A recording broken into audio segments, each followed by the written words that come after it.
Ayan mga idol, no? For today's video, ituturo ko sa inyo paano mag-set up ng Wi-Fi 5 soft na piso Wi-Fi software mga idol. So, habang inaantay natin i-open, punta tayo sa Chrome. Ayan.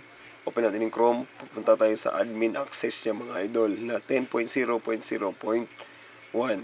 So, kung nakikita nyo mga idol, tinatype ko na yung 10.0.0.1. Pasok dyan. At naka-default pa tayo niyan mga idol. Ilalagout ko muna kasi nakalagin tayo dyan. Ayan, punta tayo sa settings. Logout natin muna. Dun sa pinakadulo, ayan. Logout. Ayan, logout natin. So, papasok tayo dyan mga idol sa admin. Default niya. Admin at saka yung password is Wi-Fi 5 soft. So, ngayon, pag makapasok na tayo dyan, ayan, nilagay ko na. Login. Ayan. So, kung gusto nyo baguhin yung settings, i-clear data nyo mga idol, kung tingin nyo pangit yung software, punta kayo dyan sa settings. Yan, triple dot, pero niyang clear all data settings. Yan, pwede yung pinutin yung clear data mga idol. Kung gusto niya man mag-set ng oras sa ng voucher, mga idol, yan, papakita ko sa inyo kung paano gagawin.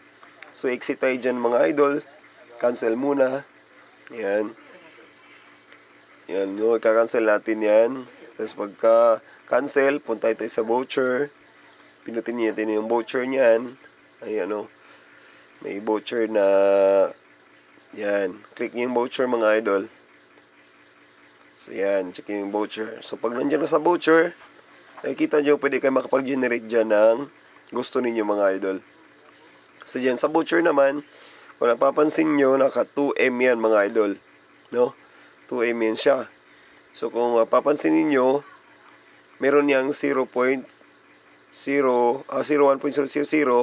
Ayan. Yan yung oras. Yan. Lagyan nyo ng 8M. Kung gusto nyo lang baguhin yung MB. Ayan. Lagyan nyo lang ng 8M. So, ngayon, maglagay kayo dyan ng day. So, napansin nyo dito mga idol, kung 1 month pala yung gagawin nyo, hindi siya pwede ng 30D. No? Kasi sinubukan ko dyan 1 month eh. Tingnan nyo. Pag 30D lang, hindi siya po pwede. Tingnan mo, lagyan ka ng pangalan. Yan. Lagyan ng price. Mag-e-error yan siya mga idol. Yan. Okay. Check natin. Tingnan nyo, 1 minute lang yung lalabas. So yan, 1 minute lang yan siya. Kasi i-voice over ko lang itong mga idol kasi yung record ko kanina, hindi pala narinig yung salita ko. Pero ito sundin nyo lang. So yan, mag-error yan. Kung titingnan nyo, 1 minute pa rin. So hindi yan po pwede. Yan, mag-attempt ako ulit. Tingnan nyo. So hindi po pwede. Close ko yung tikan. Close ko yan. Yan, antayin nyo lang. I-close ko yan mga idol. So yan. Sige lang. Kaya iniisip ko kung paano yun gawin. Kasi hindi gumana yun eh. So ngayon, close natin yan. Sige, antayin nyo lang. Yan, pwede nyo i-password mga idol. Ayan, no? Ayaw talaga sa 30D. So, yung gagawin ko dyan, babaguhin ko yan. Gagawa ako niya ng sample. 1 day. So, kung titignan nyo, 1 minute pa rin, no? Wala talaga, hindi gumana. So, yung gagawin ngayon next, gawa niyan ako ng, wagong mag-generate niyan ako ng ulit. Yan, generate yan ako ulit. Click. Yan, nag-try ako dyan mga idol, 1 day. Yan. Yan, binago ko yan siya, dinelete ko yan. Yan. 24 hours. Yan, 24 hours kung 1 day lang. So, check natin. So, ayan, no, ang mangyayari, valid duration, so hindi po pwede. So, ibig sabihin, hindi ka pwede mag-fix ng 24 hours. So, yung gagawin mo dyan, 1D. Pag maglagay ka ng 1D, ibig sabihin 24 hours na yun. Tingnan mo ha. Yan, generate yan. 0, 0. Yan, ibig sabihin meron kang 1D. So, generate yan. Kung pansinin nyo, meron siyang 1D. So, ibig sabihin, hindi ka pwede maglalagay ng 24 hours dyan na sharp. Dapat 23, 59, and 59. So, ngayon, gawa ulit tayo mga idol. Yan. Generate. Yan, palitan natin yan ng ayan, 00, Yan to, 30 days mga idol, sinubukan ko. Hindi rin to gagana. Yan, hindi rin siya gagana. Kasi ang dapat ilagay dyan, 29. 29 days mga idol. Tingnan nyo. Ayan. So, hindi po pwede. Special character sa pangalan. Gawa ibang pangalan. So, yan. Gawa ibang pangalan mga idol. Anything lang. Kung gusto nyo maisip. Yan. Generate nyo lang yan. So, mag-generate yan. Kaso, 1 minute pa rin. Di ba?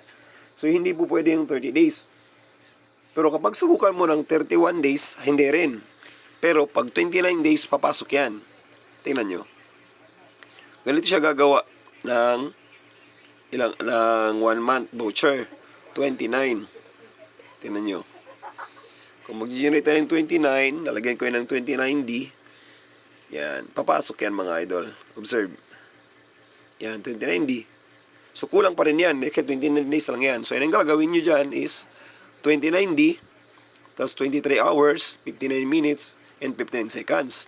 Tingnan nyo mga idol. Yan.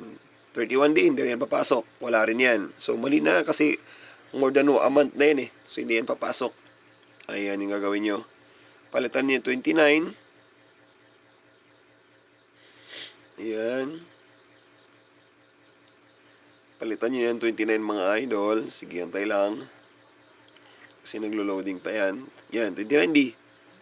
Tapos, 23 minutes. 23 hours. Yan, 23 hours. Tapos, 00. Palitan mo ng 59.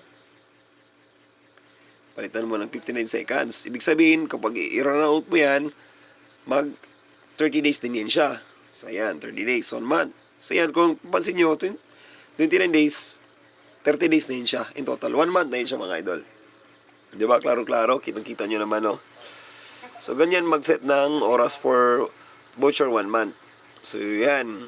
Lagay nyo lang kung ilang piraso at ilang Mbps. Baguhin nyo lang mga idol. So, yan. Natapos na tayo dyan mga idol. Sa gusto namang magpalit ng settings, ganito yung gagawin. What I mean, mag-click clear data para baguhin yung system. Kung halimbawa, yan. Gusto nyo palitan ng settings kung ilang MB. Yan, dyan lang. Tapos, lagay nyo ng 29. Space D. Di yan gagana kasi walang D. So, yan. Nagkamali ako dyan. Dapat lagyan ng D. So, yan. 59. So, yan. Lagyan mo yung pangalan. Kasi pwede pag walang pangalan eh. So, lagyan ng pangalan. Yan. Lagyan nyo ng pangalan. Yan. Anything. Price. Pag generate, ayaw. So, invalid duration kasi wala kaong D na nilagay. Yan. Lagyan nyo yung D. Okay, generate. Yan. Yan na. Ganyan kabilis mga idol mag-gumawa ng voucher mga idol. So yan no, tapos na dyan, yan, wala nating problema. Kung gusto nyo naman i-clear data, punta lang kayo sa mismong settings, triple dot. Yan, pindutin nyo yung clear data, mag-loading yan siya for mga ilang minuto. Sa akin kasi almost 1 minuto mahigit lang. So nag-open na siya kaagad. Antayin nyo lang mga idol. Yan. Kung tingin nyo nagluloko yung bin doon yung mga idol, yan ang gagawin nyo yung mga idol. And to request tong video na to kasi nahihirapan nyo silang mag-set up at kung paano i-set up. Yan, ganyan lang. And klaro-klaro yun mga idol sa Wi-Fi 5 soft na 500 pesos ang activation code license mga idol. Ayan, admin, lagay yung default, yung sa original niya. Ayan, yun sa akin yung password ko. Palitan mo lang ng bago Wi-Fi 5 soft. Login. So, yan. Pag makalagin ka dyan, ayan. Yan na yung mga idol yung magiging kuha niya. Tapos, palitan nyo lang ng password. Kung gusto nyo palitan, kaya yung bahala mga idol. Importante, nakuha nyo na kung paano siya paganahin. Yung settings at saka yung password. Kung paano siya ilalagay. Paano magpalit ng voucher. Pati time rates mga idol. Nandiyan na rin sa baba. Yan. Punta settings sa time rates yan. Ito sa mga old version, yan lumalabas. Ito sa akin sa old version. Pero sa mga bagong version ng Wi-Fi 5 soft, nandun sa labas. Yan, dyan sa triple dot, sa rates.